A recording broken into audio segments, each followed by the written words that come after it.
a brand new season in a brand new stadium as Boston College dedicates its new plant by taking on Navy.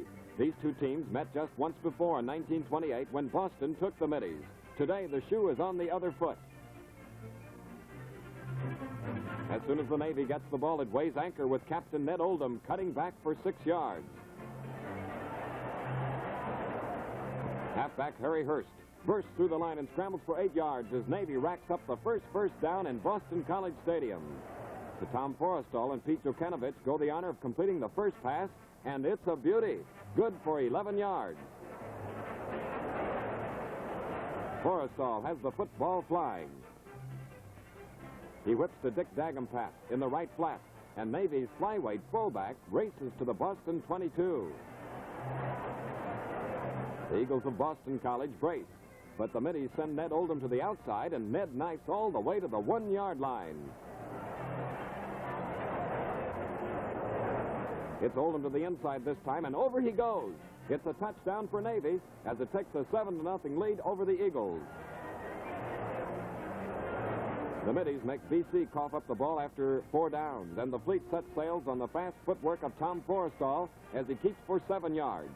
The Eagles are crashing with their ends to try to stop Forrestal's passing, but Tom gets the ball away with a defender draped around his hips. Oldham has it, and the Navy is at midfield. Watch the deception on this play. Harry Hurst has the ball, and Harry hurries for 25 yards before the Eagles can drag him out of bounds.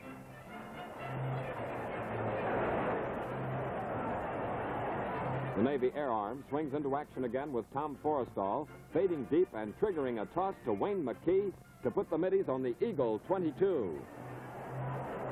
The Navy team is precision personified. A pitch out goes to Ned Oldham, and Oldham is off on a 20-yard scamper that makes it goal to go for the Sailors. With BC dug in to repel a ground attack, Forrestal elects to go overhead and hits Wayne McKee for the score. Navy leads Boston College 14-0. In the second quarter, it's the Eagles engineering the play of the day. On a daring gamble, Don Allard passes from his own end zone. Captain Tom Sullivan pulls in the pass at midfield. With a clear field ahead, Sullivan turns on the steam and streaks to a 93-yard touchdown. Boston College is definitely back in the ball game at 14-6. But it takes the Navy exactly one play to restore the status quo. From his own 29, Tom Forrestal whips a long one upfield. John Canuck makes a sensational catch and lopes away on a 71-yard play that racks up 6 for the Middies and makes it Navy 20, Boston College 6. The Eagles try their wings again with Don Allard passing, but John Ruth wraps it up for Navy and thunders all the way to the Boston 26. It looks like a big year for the Middies. With Pat Flood now at quarterback, the assault continues as Ray Wellborn takes his pass to the BC 4. Flood calls for the same play. Wellborn is available in the end zone, and it's another touchdown for the powerful Navy striking force, with the Middies now on top of a 26-6 score. Navy is forced to punt from its own 1. Forrestal fumbles the snap but manages to avert disaster with a short kick, and the ball rolls dead on the 22.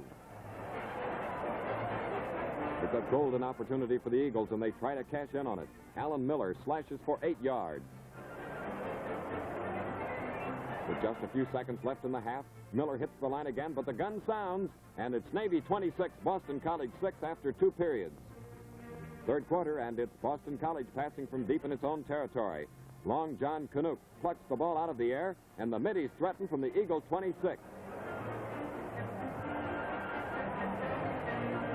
Forrestal is having a field day. He hits Tom Hyde to move the ball to the 15. Here's another Middie who's having a great day. He's Ned Oldham, and he gets to the Boston College 5.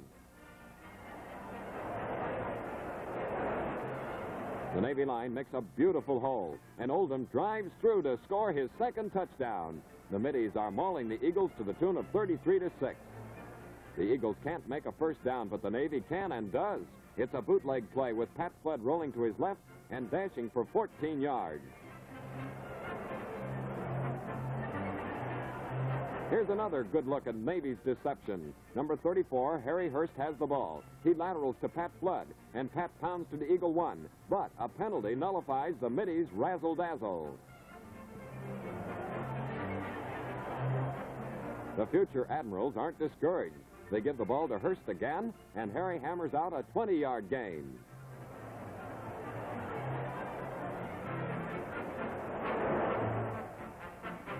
Boston College's crashing defense pays off this time as the Eagle defenders pour in to pull down Pat Flood for a 15-yard loss. As the game moves into the final period, the Navy keeps pounding towards that goal line. Roland Brandquist finds a beautiful opening and dashes through for a 12-yard pickup. It's Joe Tranchini now quarterbacking for the Middies, and Joe is right on target to Brandquist as the Navy steams to the Boston 7. Dick Dombrowski finds a hole to his liking and gallops through to tally. Navy is putting its power on parade as it ups the count to 39-6 over BC. The Eagles are still trying to get off the ground, but John Witzman cuts them short as he intercepts and races to the Boston College 13. Brandquist takes up where he left off with a 5-yard surge that makes it goal to go. Brandquist batters across with the Middies' 7th touchdown. The Navy serves notice that it has the most potent aggregation in years by thrashing Boston College 46-6, striking through the air and on the ground in a promising show of offensive fireworks. Touchdown turns to Franklin Field, Philadelphia, where Navy, ignored in the selection of the nation's top 10 teams, parades its power against Pennsylvania in an all-out effort to rejoin the elite of collegiate football. Penn, winner of 4 games in 4 seasons, is looking for its first 1957 victory. Pennsylvania kicks off in the 42nd renewal of the famous series which began in 1888. Ray Wellborn takes the kick, and behind fine open field blocking, the big Middie fullback returns the kickoff to the Penn 37.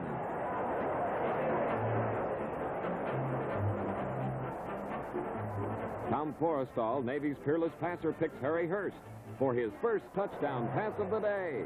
The game is just 3 minutes old, and Navy owns a 7-0 lead. A poor Penn punt puts the Middies in possession on the Quaker 44. Forrestal passes on the screenplay to Ray Wellborn. A convoy of blockers escorts Wellborn part of the way, and Ray does the rest. This 44-yard touchdown puts Navy on top 14-0.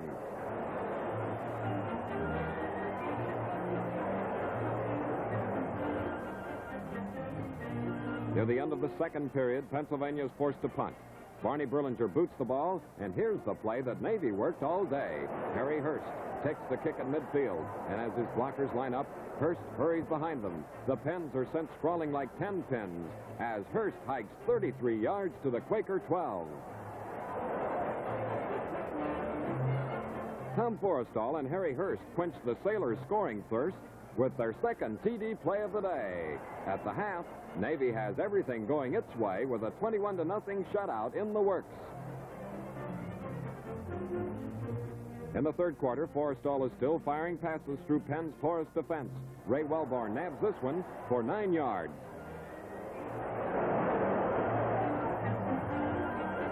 Forrestal is among the nation's leaders in total offense, and here's why. Tom's toss is true to Hurst, and Harry totes it to his 3rd touchdown. All told, Tom completed 8 passes for 162 yards and 4 touchdowns. Navy steams away to a 28-0 spread. In the final period, the overmatched Ivy Leaguers run into still more misery. Berlinger fumbles a 4th down pass from center. The Middies haul him down and take over on the Penn 29. Navy's 3rd unit task force sails full steam ahead with Joe Tranchini passing 11 yards to John Sheriffs. Tranchini hides the ball like Houdini, then pinpoints Roland Brandquist with a pass on the Penn 4.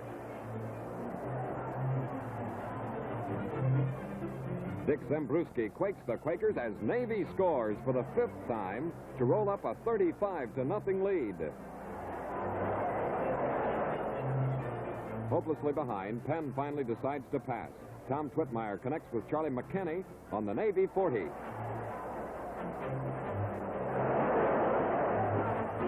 Twitmeyer pours the fire to Penn's offensive machine. This pass ricochets into the arms of Bill Kesack on the Middies 13.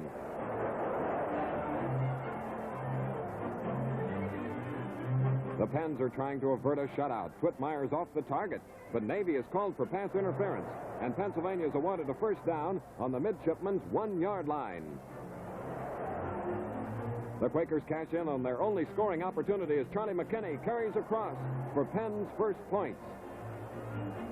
The mirth-making middies are having a field day, and they save the best till last. Tranchini's final second pass is complete to Roland Grandquist. The eager Navy scrubs knock over everyone in sight, and the middies delight in Penn's plight as Grandquist's fight carries all the way. A double personal foul penalty erases this run, but it isn't needed. Navy, bidding for a berth in the nation's top 10, tunes up for its upcoming game with Notre Dame by pounding Pennsylvania 35-7.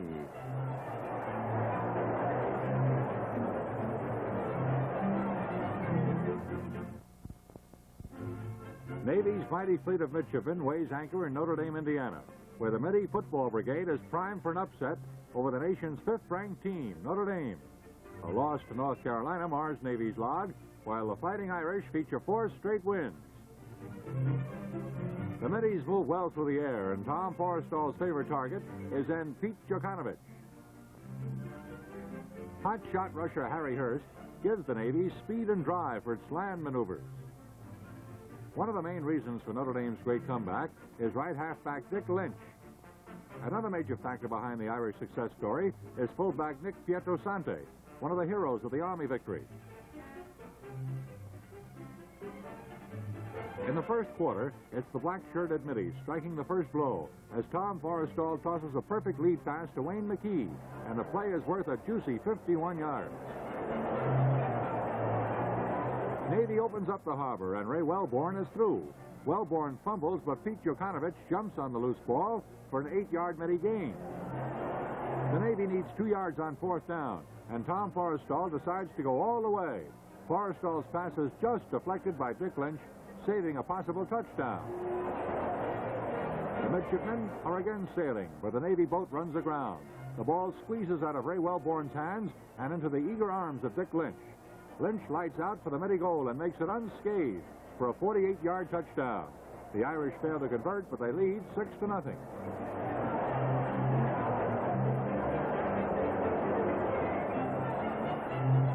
In the second period, Navy fires a broadside salvo. It's fullback Ray Wellborn who races through the Irish defense, and nobody can catch this human missile. Wellborn blazes 79 yards for Navy TD, and with Ned Oldham adding the extra point, the Middies lead 7-6.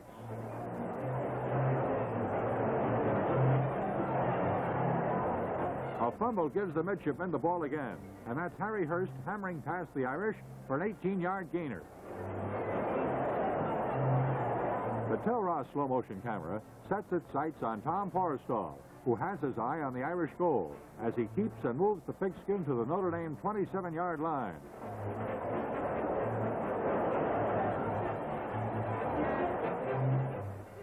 Ray Wellborn takes a pitch out to the left and barrels for 8 yards. The Middies are on the 20, but that's all the farther they get as Ray Wellborn fumbles and Bob Williams recovers the ball for Notre Dame. The first half ends with Navy leading 7-6. In the third quarter, the Middies maul the Irish on a Forrestal to Wellborn screen pass. Wellborn, behind a wall of blockers, bolts up the sideline and stings Notre Dame on a 44-yard play.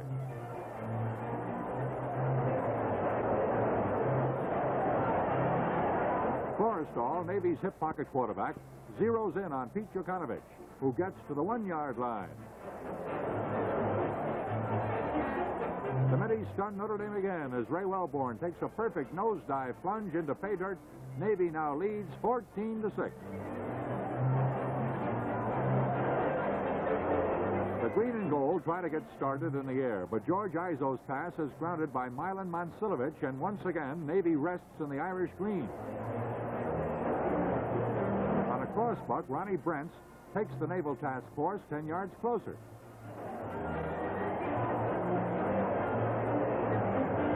As yet, the Irish haven't found the defense for Wellborn, and that's Ray bolting for another first down as the third quarter ends. On the sideline, Notre Dame coach Terry Brennan watches his team rise up and halt the Navy surge. On 4th down, Forrestal keeps, but it's a little shy, and the Irish hold inside their own 5-yard line.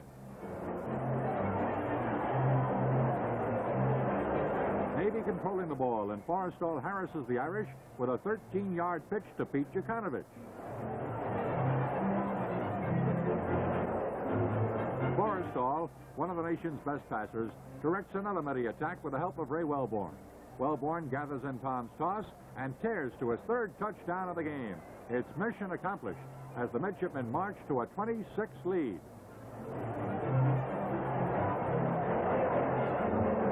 Late in the game, Notre Dame begins a last-ditch rally as George Izzo hooks up with Bob Watoska for 14 yards. Izzo, a bright light for the Irish in the game against Pitt, steps back again and lets go with a long one. The ball and Dick Prendergast make connections for a rousing 40-yard play. Izzo has the Irish riled up, but the Notre Dame hopes hit rock bottom as Izzo's pass is picked off by Navy's Tom Forrestal. The Middies hold on and hand the Irish their first setback of the season, 20-6. Midi coach Eddie Erdelatz is one of the happiest men alive as his Navy team bids for a berth in the nation's top 10. The touchdown cameras are trained on Baltimore's Memorial Stadium in time to catch the Duke Blue Devils preparing for a head-on clash with Navy. Each team has one defeat on its record, but Navy is ranked 8th in the nation, while Duke is number 16. The guided missiles of Tom Forrestal, Navy's top quarterback, are largely responsible for the midshipmen being near the top of the list nationally. Navy coach Eddie Erdelatz on the right does not relish the role of favorite over Bill Murray's Blue Devils. Each of their last two meetings resulted in a tie. Pilot of Duke's bulldozing offense is Bob Broadhead, a 190-pound junior. As predicted, the lighter Navy team goes airborne on its first series of downs with Tom Forrestal pitching to Pete Jukanovic on the Navy 26. The Middies discover they can run the Duke ends as they send Harry Hurst hustling to a first down on the Blue Devils 39.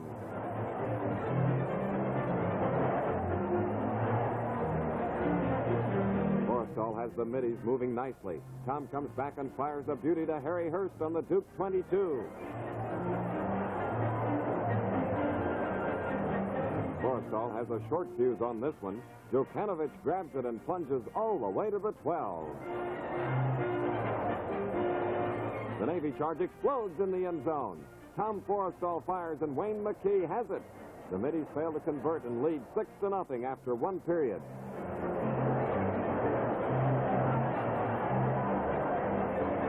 Forrestal is still hurling aerial bombs in the second quarter, but this one misfires as Doug Padgett intercepts on the Navy 43. Duke is in the driver's seat, and the Blue Devils bear down on the throttle. It's George Dutrow passing, and he's right on target to Ray Carlton.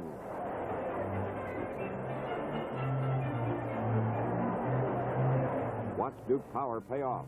With his burly blockers leading the way, George Dutrow dashes around left end and streaks 14 yards to tie the game with a touchdown. The Blue Devils can't convert either, and it's a 6-6 deadlock. The Middies mount a counteroffensive with Forrestal firing to Ron Brent from the Duke 29.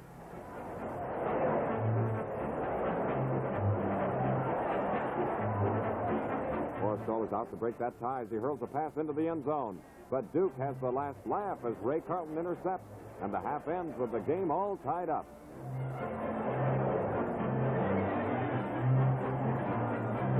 The Middies fumble away a third-quarter scoring chance, but come crashing right back with Harry Hurst turning the Blue Devils' flank on a 36-yard gallop.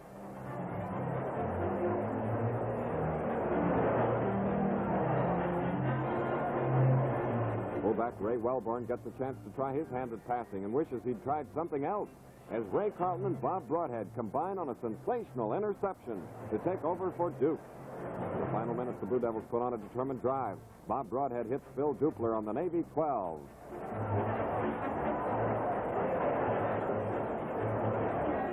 Bob Broadhead puts on the top performance of the day right here. He plays tag with the entire Navy line as he attempts to find a man open for his pass.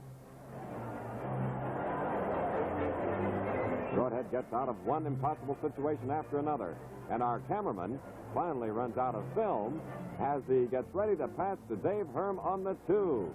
But it's all for naught. Duke is caught slipping, and Navy takes over. The Middies still have time to break the 3-year tie. Forrestal puts them close with a pass to Djukanovic on the Duke 30.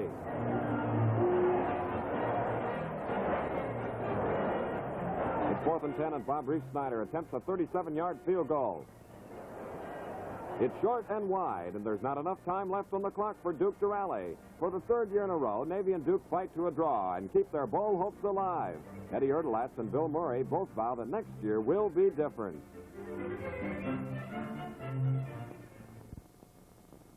The Army-Navy game, football's most colorful and exciting spectacle, provides a dramatic finale to a season of collegiate pigskin thrills.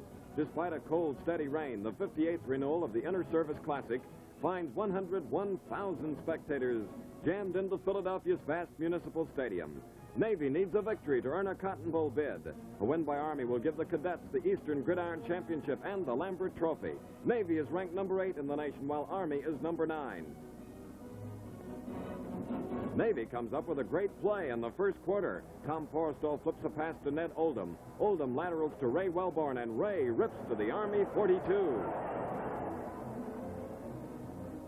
Ned Oldham, captain of the Navy team, goes to the outside, and the Middies are making headway.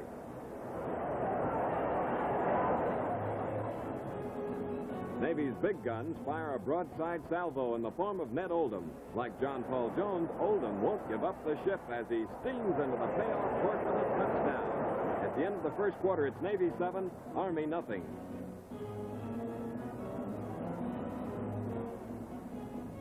Army's Black Knights battle back in the second period. Pete Dawkins turns the end for 10 yards, and the Cadets are in Navy waters.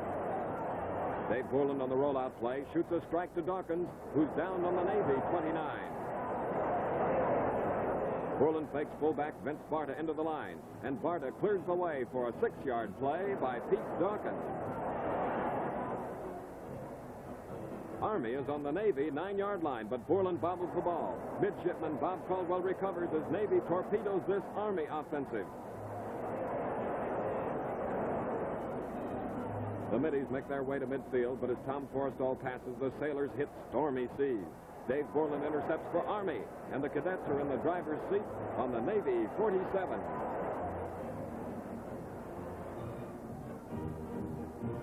Although Army leads the nation in rushing, the Cadets are forced to take to the air. Steve Waldrop grabs Borland's pass for 9 yards. On 4th down, Army gives the ball to Barta, but Navy's dynamic defense, led by All-American tackle Bob Reese-Snyder, bangs Barta to the ground. The Cadets needed 2 yards, but they missed by inches, and the Middies take over. With Forrestal firing the furnace, Navy begins to cruise. Ray Wellborn takes Tom's toss and totes it to the Soldiers' 44. Forrestal rates among the best passers in collegiate ranks, but this time Tom misfires. Bob Anderson deflects the pass. Vince Barta intercepts it, and this Navy assault is sunk.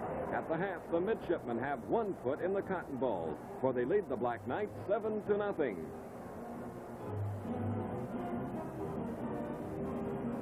In the third period, the sailors bid to put both feet in the Cotton Bowl as Ray Wellborn makes them roll.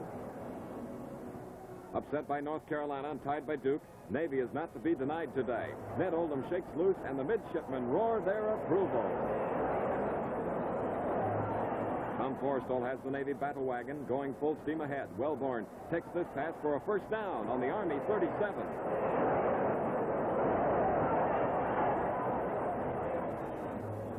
The sailors are at battle stations, but their ship is scuttled. Pete Djukanovic can't hold Forrestal's pass. The ball rebounds to Army's Bill Rowe on the Cadets' 27. Army is unable to move, and Vince Barta gets off a 4th down kick. Harry Hurst fumbles the ball. Hurst can't catch up with it, but Army's Bill Melnick does. The Cadets get their best break with a first down in the Navy 19. The Cadets are KO'd on 3 running plays. Now it's 4th down, and Borland attempts the desperation pass.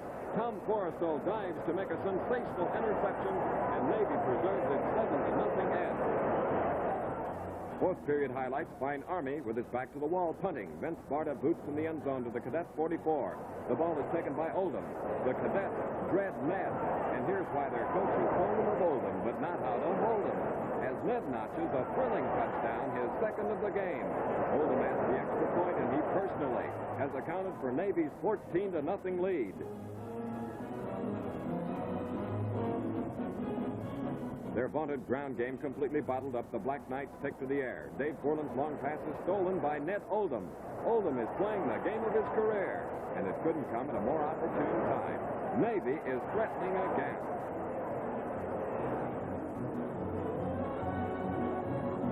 The middies are on the Army 9 as Tom Forrestal attempts a pass. Gil Rossler intercepts in the end zone for a touchback. The play is dead when the ball gets away from Rossler. Hurst scrambles to recover it, but it goes for naught. Navy, paced by its captain Ned Oldham, climaxes a highly successful season by defeating arch-rival Army 14-0. The victory gives the middies the Lambert Trophy, a place in the nation's top 10, and a New Year's Day date with Rice in the Cotton Bowl. Anchors away, Navy. The 22nd Annual Cotton Bowl Classic turns into an owl hunt as Navy, bidding to uphold the prestige of Eastern Collegiate Football, travels to Dallas, Texas to search out the champions of the Southwestern Conference, the Rice Owls. Rice and Navy share the same boat, but one of them is about to be upended. Neither team has ever been beaten in a bowl game. Rice coach Jess Neely guided his conference champs to a 7-1, 3-loss season, and his big gun was All-American King Hill. Hill, number 26, was the bonus choice in the National Football League. Buddy Dial is the favorite receiver for both Rice passers King Hill and Frank Ryan. Navy coach Eddie Erdelatz capped his successful 8-1-1 campaign with a win over Army, and he's hoping his middies, led by quarterback Tom Forrestal, will possess the formula for conquering Rice. Now to the action, and Navy gets the initial break in the first quarter. Frank Ryan's fumble is covered by Roland Brandquist, and the Naval Academy sets sail from the Rice 33. Roland Brandquist gets the ball in the bruising back, crunches the Owls with a 14-yard burst. On an inside handoff, Brandquist carries and crashes to a first down inside the Rice 10.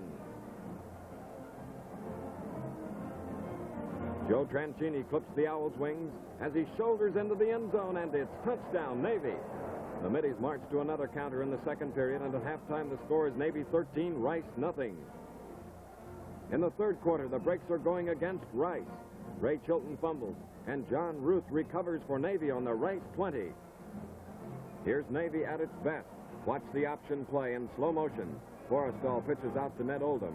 Ned squirms away from two would-be tacklers and rips 19 yards to a touchdown. The middies are mauling the Owls by a 20-0 score. Later in the period, the Naval task force is intercepted.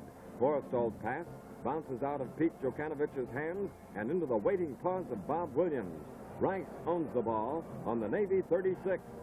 The Owls start to fly high with a passing game. Frank Ryan pitches to Buddy Dial, and it's goal to goal for Rice.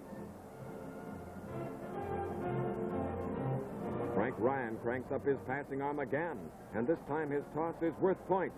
Ken Williams wraps up the aerial, and Navy's lead is dropped to 20-7.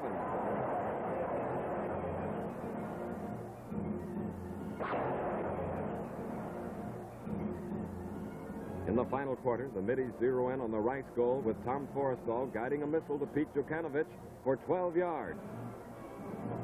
Ned Oldham swings to the right with a pitch out and spins away on an 8-yard scamper.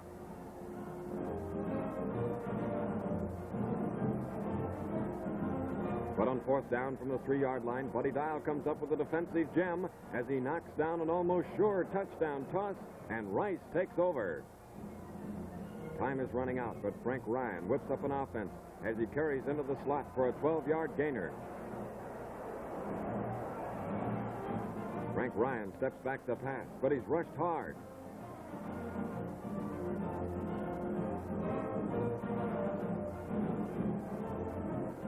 After leading the middies a merry chase, Ryan connects with Gene Jones, and Rice is anchored in Navy waters. Less than a minute remains, and Ryan bids to make the score more respectable. Frank's long heave is hauled in by King Hill, but the official rules he caught it out of the end zone. Time runs out, and the East best proves superior to the best in the Southwest. Navy hangs up a 20-7 victory over Rice and carts off the 22nd annual Cotton Bowl trophy.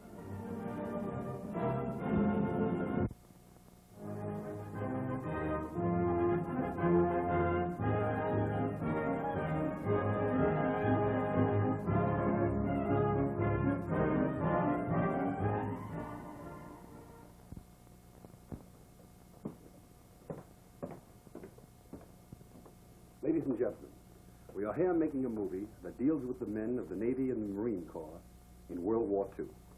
And now I'd like you to meet my co-star, Mr. Clark Gable, Mr. Byrd, and Rear Admiral W.R. Smedberg, Commandant of the United States Naval Academy at Annapolis.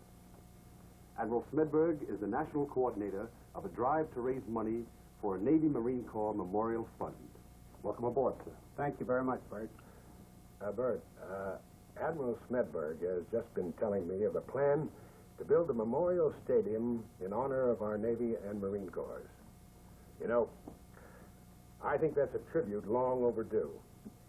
You know, working in this picture has reminded me, as I know it has you, Bert, of just how much good, plain American fortitude it took to win the last war and the wars before that. And I know the American people don't intend to forget the men who won those wars.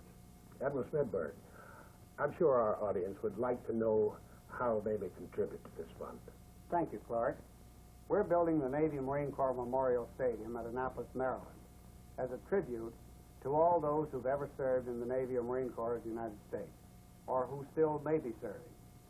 For a contribution of $100, you may dedicate a memorial chair to your loved one who has ever served in the Navy or Marine Corps.